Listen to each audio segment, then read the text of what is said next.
Chinese വാസ്തുവിദ്യയുടെ മഹത്വങ്ങൾ വിശദീകരിക്കുന്ന ഫെങ്ഷുയി സെഗ്മെന്റ് കണ്ടതിന് ശേഷം മടങ്ങി വരാം.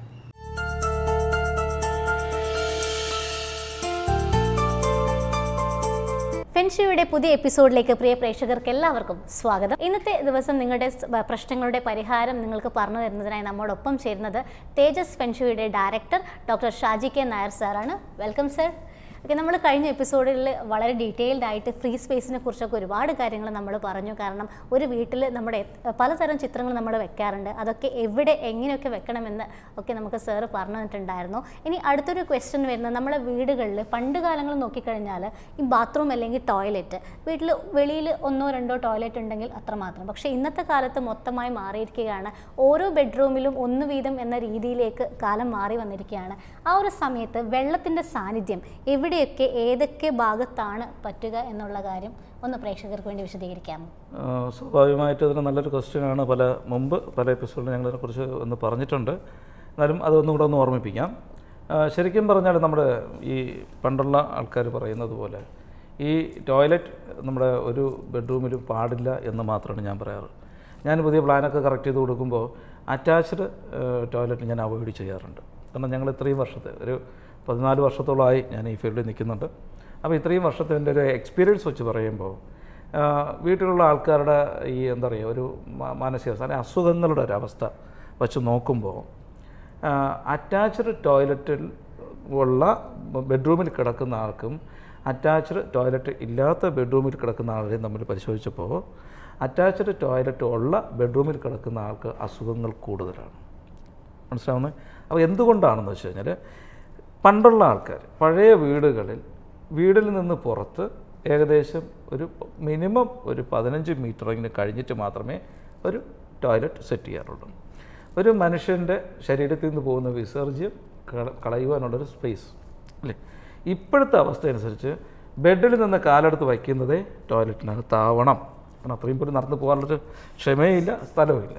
ഇത് എന്താ പറയുക, അത്രത്തോളം നമ്മൾ തിരക്ക് പിടിച്ചൊരു ജീവിതത്തിലോട്ട് മാറിയിട്ടുണ്ട്. പക്ഷേ ഇങ്ങനെ വരുന്ന സമയത്ത് ഈ നമ്മുടെ ആ ടോയ്ലറ്റിനകത്തുനിന്ന് ഒത്തിരി നെഗറ്റീവ് എനർജി നമുക്ക് വരും. എപ്പോഴും ടോയ്ലറ്റിൻ്റെ പല വീടുകളിലും പറയാറുണ്ട്, നിങ്ങൾ ടോയ്ലറ്റിൽ കയറി കഴിഞ്ഞാൽ ഡോർ ക്ലോസ് ചെയ്യണം, ഇറങ്ങിയാൽ ഉടൻ ഡോർ ക്ലോസ് ചെയ്യണം. പല വീടുകളിലും ചെന്ന് കയറുമ്പോൾ എല്ലാ ടോയ്ലറ്റിൻ്റെ ഡോറുകളൊന്നും ഓപ്പൺ ചെയ്ത് വലിയ വീടുകളിൽ. കഴിഞ്ഞ മാനന്തവാടിയിൽ ഞാനൊരു വീട് ചെയ്തായിരുന്നു. അദ്ദേഹം എന്ന് പറയുമ്പോൾ ഒരു വീടൊരു 3 നില ബിൽഡിംഗ്, എല്ലാം കൂടെ ഒരു 10,000 സ്ക്വയർ ഫീറ്റിന് പുറത്തുണ്ട്. ആ ഒരു വീട് നോക്കിയപ്പോൾ ഓരോ റൂമിലും ടോയ്ലറ്റൊക്കെ ഒന്ന് തുറന്നിട്ടേക്കാം. കാരണം ഒരു ടോയ്ലറ്റ് ഉപയോഗിച്ചില്ലെങ്കിലും ഇതിൽ നിന്ന് കണക്ഷൻ ടാങ്കെല്ലാം ഒന്നായിരിക്കും. അതിൽ നിന്ന് നെഗറ്റീവ് എനർജി വന്നുകൊണ്ടേയിരിക്കും. ആ റൂമിനകത്ത് ആ ടോയ്ലറ്റിനകത്തിരിക്കുന്ന എനർജി തന്നെ ആ റൂമിനകത്തും നമുക്കുണ്ടാവും. അത്രത്തോളം അസുഖങ്ങൾ കൂടുതലുണ്ടാക്കുവാനുള്ള കഴിവ് ഇതിനകത്തുണ്ട്. അപ്പോൾ സ്വാഭാവികമായിട്ടും പുതിയൊരു വീടൊക്കെ വയ്ക്കുന്ന ആൾക്കാരാണെങ്കിൽ കഴിയുന്നതും ഒരു കോമൺ ടോയ്ലറ്റോ 2 കോമൺ ടോയ്ലറ്റോ വീടിന് അകത്ത് അകത്ത് തന്നെ സെറ്റ് ചെയ്യാൻ പാടില്ലാത്തതാണ്. എന്നാലും ഇപ്പോഴത്തെ നമ്മളെ സാഹചര്യം അനുസരിച്ച് അകത്ത് സെറ്റ് ചെയ്യാൻ കഴിയുന്നതും ബെഡ്റൂമിൽ അറ്റാച്ച്ഡ് ടോയ്ലറ്റ് വയ്ക്കാതിരിക്കുവാൻ ശ്രമിക്കുക. അപ്പം നിർബന്ധമാണെങ്കിൽ വെച്ചോളൂ, പ്രോബ്ലം ഇല്ല. വയ്ക്കാതിരിക്കാൻ ശ്രമിക്കുക. ഒരു ബുദ്ധിമുട്ടുണ്ടാവും. കാരണം അത് അങ്ങനെ ചെയ്യാൻ പറ്റുമെങ്കിൽ ഒന്ന് നല്ലതായിരിക്കും. കാരണം അസുഖങ്ങൾ നമുക്ക് ഉണ്ടാകത്തില്ല. അഥവാ നമുക്കങ്ങനെ വച്ചേ പറ്റുമെങ്കിൽ നേരത്തെ ചോദ്യത്തിൻ്റെ ആൻസർ വരുന്നതാണ്. എപ്പോഴും നമ്മുടെ റൂമിൻ്റെ നോർത്ത് സൈഡിലായിരിക്കണം ടോയ്ലറ്റ് വരുവാൻ നല്ലത്. നോർത്തിൽ നമ്മളൊരു ബെഡ്റൂം നമ്മൾ സെറ്റ് ചെയ്തു. ബെഡ്റൂം എവിടെയാണോ ആയിക്കോട്ടെ, എവിടെ സൗത്ത് വെസ്റ്റ് കന്നിമൂല ഭാഗത്തുള്ള ബെഡ്റൂം ആയിക്കോട്ടെ, അല്ലെങ്കിൽ തെക്ക് കിഴക്ക് ഭാഗത്തുള്ള ബെഡ്റൂം ആയിക്കോട്ടെ, അല്ലെങ്കിൽ തെക്ക് ഭാഗത്തുള്ള ബെഡ്റൂം ആയിക്കോട്ടെ, അല്ലെങ്കിൽ വടക്ക് ഭാഗത്ത് എവിടെയുള്ള ബെഡ്റൂം ആയിരുന്നാലും കഴിയുന്നതും അതിൻ്റെ നോർത്തിൽ ഒരു ടോയ്ലറ്റ് സെറ്റ് ചെയ്യാൻ ബെറ്റർ. നല്ല സ്ഥലം അതാണ് നോർത്തിൽ. കാരണം ജലസാന്നിധ്യം ആവശ്യമുള്ള സ്ഥലമാണ് നോർത്ത്. അവിടെ സെറ്റ് ചെയ്യാം. ക്ലോസറ്റ് വയ്ക്കുന്ന സമയത്ത് നമ്മൾ ക്ലോസറ്റ് വയ്ക്കുമ്പോൾ ശ്രദ്ധിക്കേണ്ടത് എപ്പോഴും ഒന്നുകിൽ വടക്കോട്ടോ അല്ലെങ്കിൽ തെക്കോട്ടോ തിരിച്ച് ക്ലോസറ്റ് വയ്ക്കാൻ ശ്രമിക്കുക. പല വീടുകളിലും കിഴക്കോട്ടും പടിഞ്ഞാറോട്ടും ഇതുവരെ വയ്ക്കാറുണ്ട്. ഇന്ന് ഈ ഇടയ്ക്ക് ഞാനൊരു ഫ്ലാറ്റ് പോയി നോക്കിയപ്പോൾ അതിനകത്ത് കിഴക്കോട്ടാണ് ഇത് വെച്ചിട്ടുള്ളത്. അതേ ചോദിച്ചു, കിഴക്കോട്ട് വെച്ച് എന്താ കുഴപ്പം? ഒരു കുഴപ്പമില്ല സാർ, വെച്ചു. അല്ല, അങ്ങനെയല്ലേ പറയാം. ഇങ്ങനെ ചോദിക്കുമ്പോൾ നോർമലി വാസ്തുപ്രകാരം നമുക്ക് ഇങ്ങനെ വെക്കാൻ പാടുള്ളൂ എന്നുണ്ട്. കിഴക്കോട്ട് പടിഞ്ഞാറോട്ടൊക്കെ ഈശ്വരനെ പ്രാർത്ഥിക്കുന്നത് കൊണ്ട് നമ്മുടെ ഒരു ടോയ്ലറ്റിലൊക്കെ നമ്മൾ പോകുന്നതിന് അത് നമുക്ക് വടക്കോട്ടോ അല്ലെങ്കിൽ തെക്കോട്ടോ തിരിഞ്ഞിരുന്ന് അതാണ് ഇന്ത്യൻ വാസ്തു അനുസരിച്ച് അല്ലെങ്കിൽ വാസ്തുപ്രകാരം നമുക്ക് അങ്ങനെ ക്ലോസറ്റ് വെക്കുന്നതായിരിക്കും ബെറ്റർ. അത് എപ്പോഴും ശ്രദ്ധിക്കുക, വീടിൻ്റെ ഒരു റൂമിൻ്റെ വടക്ക് ഭാഗത്ത്. അതേപോലെ തന്നെ ടോയ്ലറ്റ് അല്ല ക്ലോസറ്റ് സെറ്റ് ചെയ്യുമ്പോൾ തെക്കോട്ടോ വടക്കോട്ടോ തിരിച്ചു വയ്ക്കുക. മറ്റൊരു ചോദ്യം കൂടി ഉള്ളതെന്ന് വെച്ചാൽ ഇപ്പം പണ്ട് കാലങ്ങളിലെ പോലെ കിണർ സ്വന്തം വീടിൻ്റെ കിണർ അധിക സ്ഥലങ്ങളിലും ഇല്ല. പലതും കുഴൽക്കിണറോ അല്ലെങ്കിൽ മറ്റ് പഞ്ചായത്ത് പൈപ്പോ കാര്യങ്ങളൊക്കെ ആയിട്ടാണ് അധിക വീട്ടിൽ ഇപ്പോഴത്തെ ന്യൂജൻ വീടുകളിൽ നമുക്ക് കാണാൻ സാധിക്കുന്നത്. ആ ഒരു സമയത്ത് ഈ പൈപ്പ് സെറ്റ് ചെയ്യുമ്പോൾ അത് വീടിൻ്റെ കന്നിമൂല ഭാഗത്തോ അല്ലെങ്കിൽ നോർത്ത് ഭാഗത്തോ ഒന്നും പാടില്ല എന്ന് പറഞ്ഞു കേട്ടിട്ടുണ്ട്. അതെങ്ങനെയാണ്, എന്തൊക്കെയാണ് അതിൻ്റെ ഡീറ്റെയിൽസ്? അല്ല, കന്നിമൂല ഭാഗത്ത് പാടില്ല, നോർത്തിൽ ആവാം, വടക്ക് ഭാഗത്ത് നമുക്ക് ആവാം. കന്നിമൂല ഭാഗത്ത് പൈപ്പ് പാടില്ല. അതാണ് ഞാൻ പറഞ്ഞു വന്നത്. ഒരു ടോയ്ലറ്റ് വരണമെങ്കിൽ അതിനകത്ത് പൈപ്പ് വരും.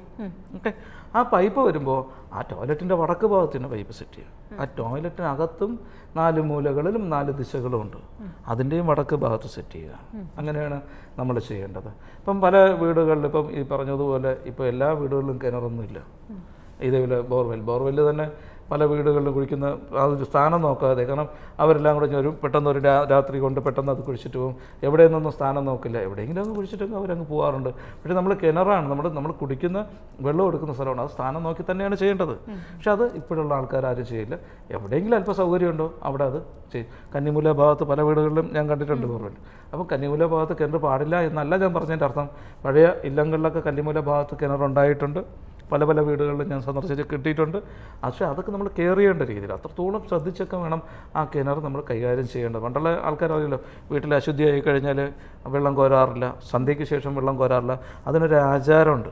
ആ ആചാരം അനുസരിച്ച് കൈകാര്യം ചെയ്ത് കൊണ്ടുപോകുമ്പോൾ മാത്രമേ അതിൽ നിന്ന് നമുക്ക് നല്ല രീതിയിൽ നല്ല ശുദ്ധമായിട്ടുള്ള ജലം നമുക്ക് എടുക്കാൻ പറ്റത്തുള്ളൂ.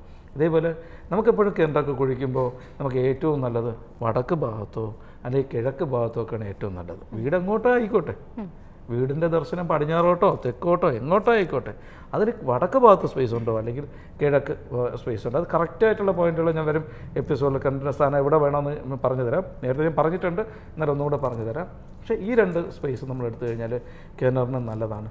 ഭൂമിക്ക് അടിയിൽ വരുന്ന ടാങ്കുകൾ, ഇപ്പോൾ ബാംഗ്ലൂർ, ബോംബെ ഇങ്ങനെയുള്ള സ്ഥലങ്ങളിലൊക്കെ നമ്മളിപ്പോൾ പോകുമ്പോഴും അവർക്ക് വാട്ടർ ടാങ്ക് സെറ്റ് ചെയ്യുന്നത്, കോർപ്പറേഷൻ വാട്ടർ എടുത്തിട്ട് ടാങ്കിൽ സെറ്റ് ചെയ്തിട്ടാണ് അവർ ചെയ്യുന്നത്.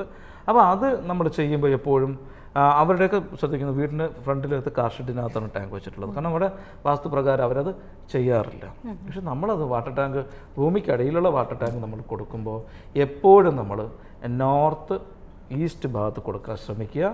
മുകളിലുള്ള ടാങ്ക് എപ്പോഴും നമുക്ക് സൗത്ത് വെസ്റ്റ് ഭാഗത്ത് കൊടുക്കാം. നമുക്ക് സമയക്കുറവാണ്, അതുകൊണ്ട് നമുക്ക് അടുത്ത എപ്പിസോഡിൽ നമുക്ക് ഇതിനെക്കുറിച്ച് വിശദമായിട്ട് നമുക്ക് സംസാരിക്കാം. പ്രേക്ഷകർ കുറച്ചും കൂടി കാത്തിരിക്കേണ്ടതായിട്ടുണ്ട്. കാരണം ഇതിനെക്കുറിച്ച് ഒരുപാട് കാര്യങ്ങൾ നിങ്ങൾക്കറിയാത്തതായിട്ടുള്ള പല കാര്യങ്ങളുണ്ട്. കാരണം ചെറിയ വീഴ്ചകളുടെ കാരണത്താൽ നമുക്ക് ഒരുപാട് വലിയ ആപത്തുകൾ വരുന്ന ഒരു കാലഘട്ടത്തിലൂടെയാണ് നമ്മളിപ്പോൾ കടന്നു പോകുന്നത്. സോ അത്തരത്തിലുള്ള വീഴ്ചകൾ ഈ ഫെങ് ഷൂയി എന്ന ഈ ഒരു ഉപാധിയിലൂടെ നമുക്ക് മാറ്റിയെടുക്കാൻ വേണ്ടി വളരെ എളുപ്പത്തിൽ സാധിക്കും. അതിനുള്ള എല്ലാവിധ സഹായങ്ങളും ഇദ്ദേഹത്തിൻ്റെ ഭാഗത്തു നിന്നും ഉണ്ടാവും. നിങ്ങൾക്ക് നേരിട്ട് ഇദ്ദേഹത്തെ കോൺടാക്റ്റ് ചെയ്യണമെങ്കിൽ താഴെ കാണുന്ന നമ്പറിൽ വിളിച്ച് ബുക്ക് ചെയ്യാവുന്നതാണ്. മാത്രമല്ല കണ്ണൂർ ജില്ല എന്ന് മാത്രമല്ല, തിരുവനന്തപുരം മുതൽ കാസർഗോഡ് വരെയുള്ള എല്ലാ ജില്ലകളിലും, ഒപ്പം തന്നെ കേരളത്തിന് പുറത്തും വിദേശ രാജ്യങ്ങളിലും ഒക്കെ നിങ്ങൾക്ക് ഇദ്ദേഹത്തിൻ്റെ സേവനം ലഭ്യമാണ്. സോ അതിനായി നിങ്ങൾ ചെയ്യേണ്ടത് നമ്പറിൽ വിളിച്ച് മുമ്പേ തന്നെ ബുക്ക് ചെയ്യാവുന്നതാണ്.